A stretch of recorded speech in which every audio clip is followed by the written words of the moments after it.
Hello again, guys. Armando here with DLC Model Builders. It's been a while since I posted a video. I've been really busy with work and other things related to life, and but now I'm getting back into it as far as the video posting. I will be uploading some stuff that I have pending over the next couple of weeks, but for my group build for the model shop community, I've decided to build the 1/44th Bondi Millennium Falcon with the small TIE fighters chasing it in the wonderful scene from Force Awakens where the Falcon's getting chased and skims the sand. Here's a screen capture of that incredible scene. Coincidentally, I guess I'm not the only one with this idea. Ken Spriggs, who I don't know, but apparently he's a pretty good model builder. I looked at his video on his channel by the same name, built the same diorama. Some variations with his and what I plan on doing with mine, but it's a wonderful build. Take a look at it, guys. Ken Spriggs, look him up on YouTube. Anyway, I'll be reproducing the sand as it comes up. I don't know how I'll do that yet. I have some ideas in mind, but let me just show you what I've done, which is not much, just initial prep. I've primered the inside and the outside of the main hull, and I have the parts still to open, obviously. Here's the small TIE fighter set. They're in the same scale, and what I think I'll be doing is I'll be using this base,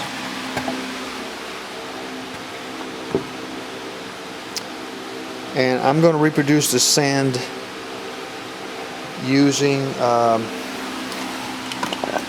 this stuff here, Magic Sculpt, which is similar to epoxy, but it's more shapeable with water, so I can get the fingerprints out and use more sculpting to recreate the sand dunes. My idea is to do a sand landscape here and tilt the Falcon here with the two TIE fighters chasing it. I've had this idea for a while now after seeing the movie, and like I said, obviously I'm not the only one. It is an iconic scene as far as I'm concerned. But anyway, I'll post more updates, and I'll be uploading them as I build this along. Anyway, talk to you guys later. Continuing with the Millennium Falcon diorama, I've done the base using the Magic Sculpt resin and hardener. I took a base and put some nails through the bottom,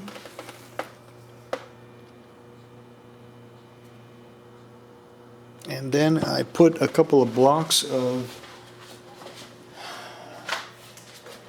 this decorative foam that I got at Michael's underneath here, shaved off the side to give it some angling, and then I took the Magic Sculpt and just spread it all over, and using wet fingers I contoured the surface to make it look like sand. Now I'll let it dry for 24 hours, and then I will begin the job of painting. The Falcon will sit somewhere here, tilted, and to reproduce the streamers of sand that appear behind it as it skims over the sand. There's a TIE fighter firing at him, or not firing yet, but There are a couple of captures where the lasers are going right by the Falcon. To reproduce that, I will try, I think I'm going to try cotton and see how I can do it. Anyway, we continue. Alright, so more progress on my Falcon diorama. I've completed most of the painting of the base itself. The magic sculpt for the most part is dry. There were a couple areas that were still, they felt like clay. I'm not sure if they didn't get mixed in correctly with the hardener, but I'm not going to worry about it. I used the Tamiya Desert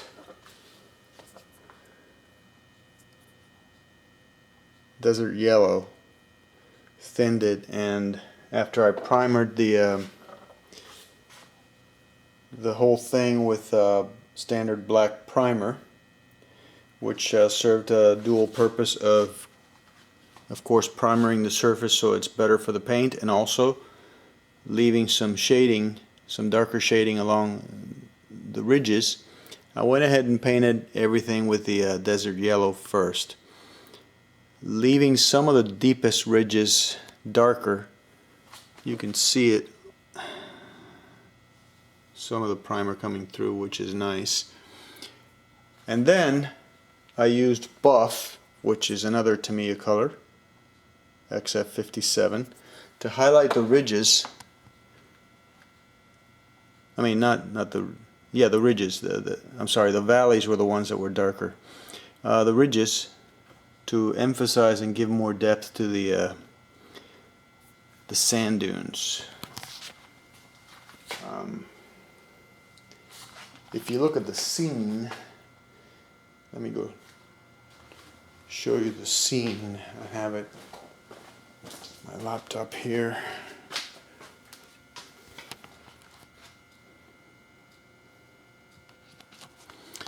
Doesn't show too well here, but you can see that obviously there's going to be shading and shadowing to give depth and perspective to the surface, and that's what I'm trying to achieve. Also, I made some progress on the TIE fighters. I've got this one completed, but I'm not very happy with the way the black ridges show up. I hand painted them. I wasn't happy with it. On the other wing, I've painted the whole thing white, and I'm masking off the panels so I can airbrush the straight areas with black. If I like how that looks better, I'll redo this one. I also got the green strawberry photo etch, and I was looking at that today. Very detailed. It's going to add some nice detail to the cockpit.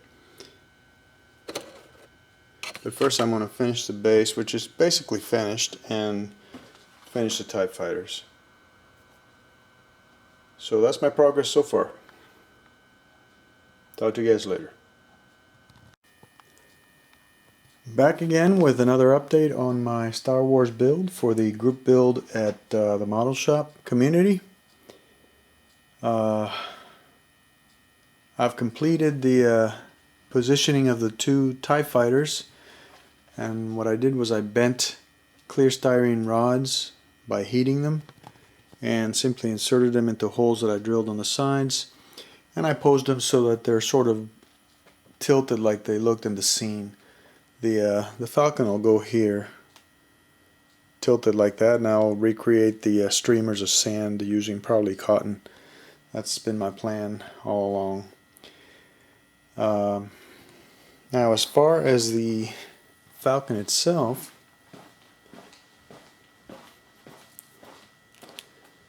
I have diligently been assembling and painting and etc. etc. I started with the photo etch that I was going to do. This is fin inside the turret, and the other turret is also built. No one's going to sit in it. And I've been adding pieces and greeblies and the like to the two sides. The detail here is incredible. All these pipes are greeblies that you add, and you know, Bondi and fine molds before it, they have it right. This is how you achieve detail and texture on a model, not by trying to mold it all in, but by having small parts that you add and add definition and design. This is just how models were built for the movies, or were built for the most part. The upper hull has a lighting for the cockpit installed, and Ray is sitting in there. It's a little difficult to see, and I don't have it hooked up. Let me there she is. The photo etch is completed on the inside. Let me see if I can show you guys a little bit better.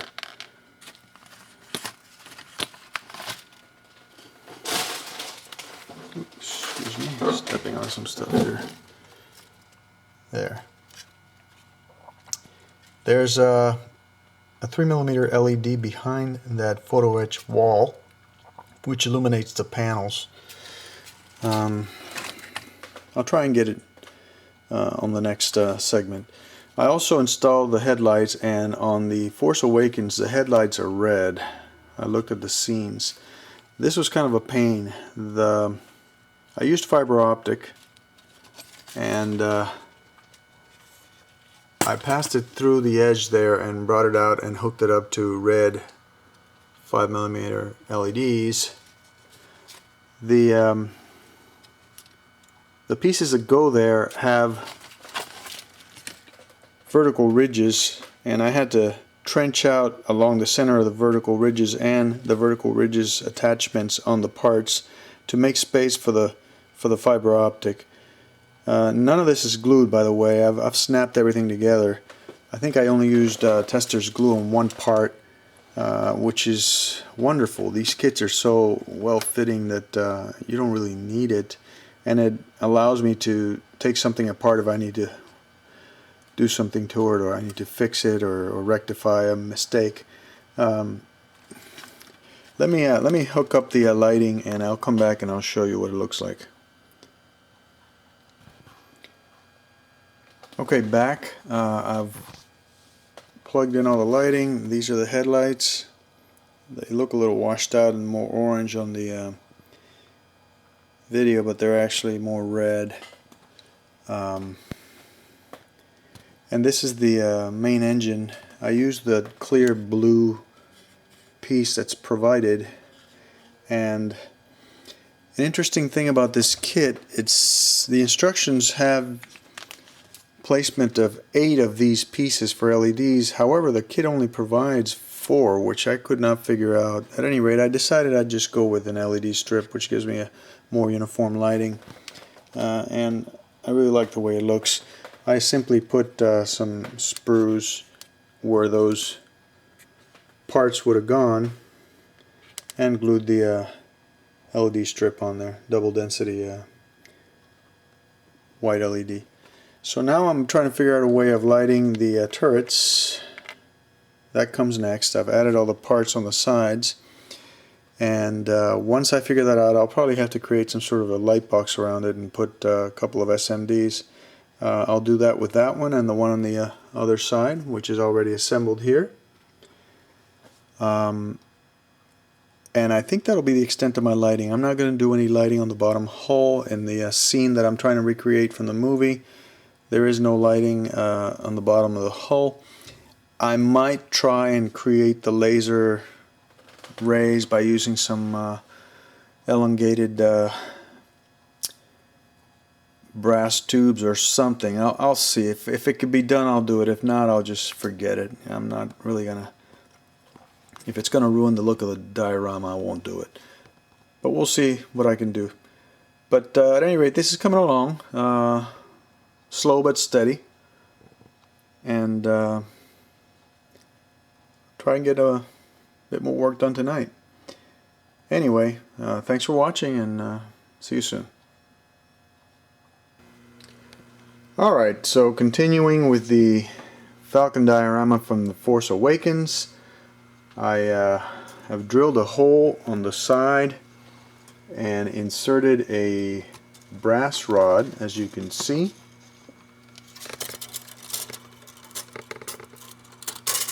And I am going to drill a hole in the base now, where it's supposed to go, appropriately tilting it so the Falcon looks like the scene, and hopefully I'll nail the size of the hole the way it's supposed to, so that it tilts as naturally as it can and hide the brass rod as well. Anyway, that's my hope.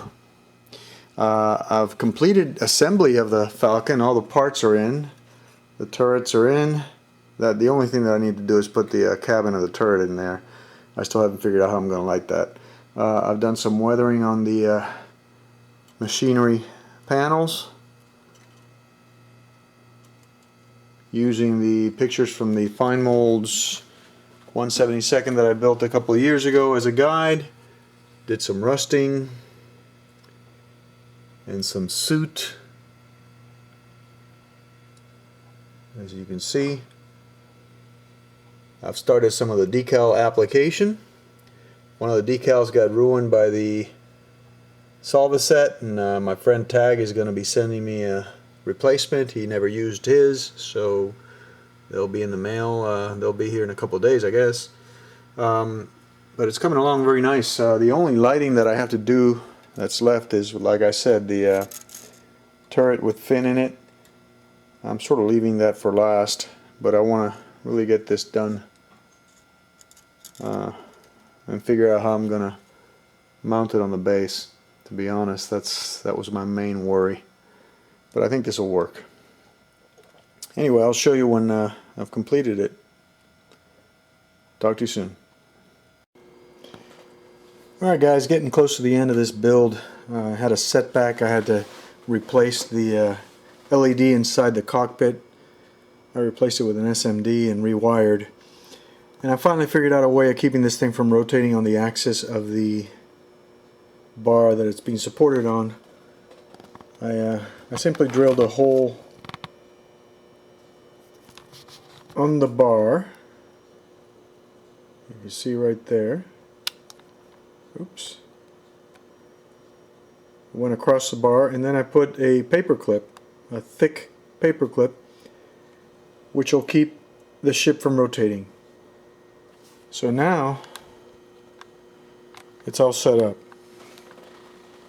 It's tilted the way it is in the scene. I'll put the other half together, and I've come up with some cotton which I hardened with some matte dull coat, and hopefully I can make it look like the sand streamer that is going behind it as it skims the sand. If I can't make this work, I'll come up with something else. But I'm getting close to the end now. Finally. Okay, talk to you later. Alright, I'm back, and here she is, all finished. The Falcon in the initial scene of The Force Awakens, as Rey and Finn commandeer it and are flying away from some TIE fighters. It skims the surface of the sand and goes on from there. Okay, I ended up having to do some rewiring and relighting of the cockpit. I used an SMD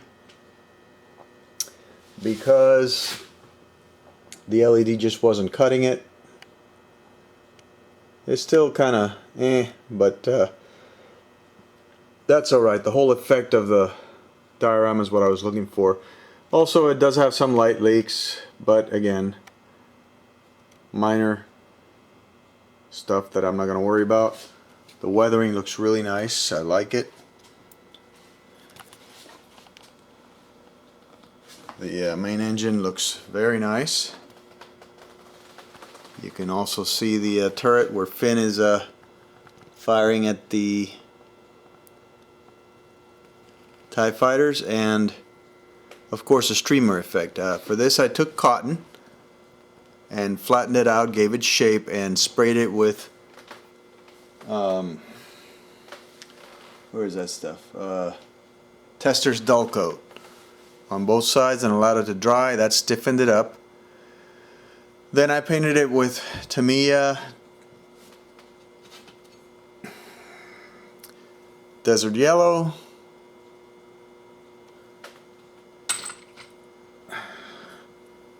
and Buff, like I did with the surface of the planet, using the buff to highlight some. Allowed it to dry, and then I took a small thin brass rod.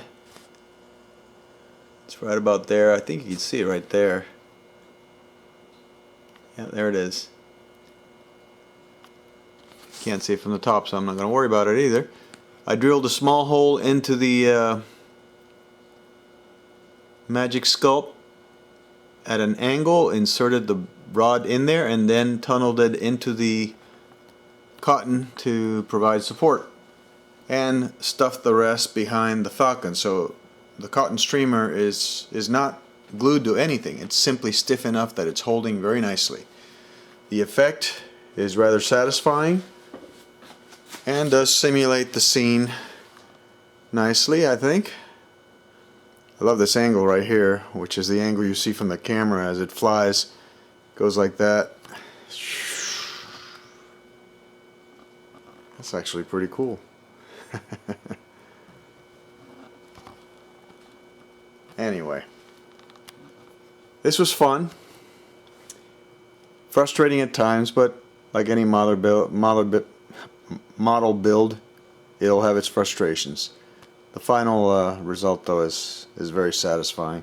I think I'm going to put this one out in my man cave. I'm going to find it a spot out here. Anyway, that's my Star Wars build for the Model Shop community. And I'm finishing it with 1 day to spare, guys. Today is February 27th. Well, actually, it's the 28th now because it's after midnight, so I finished it on the day when I was supposed to finish it. Anyway, thanks for watching, and see you on the next one.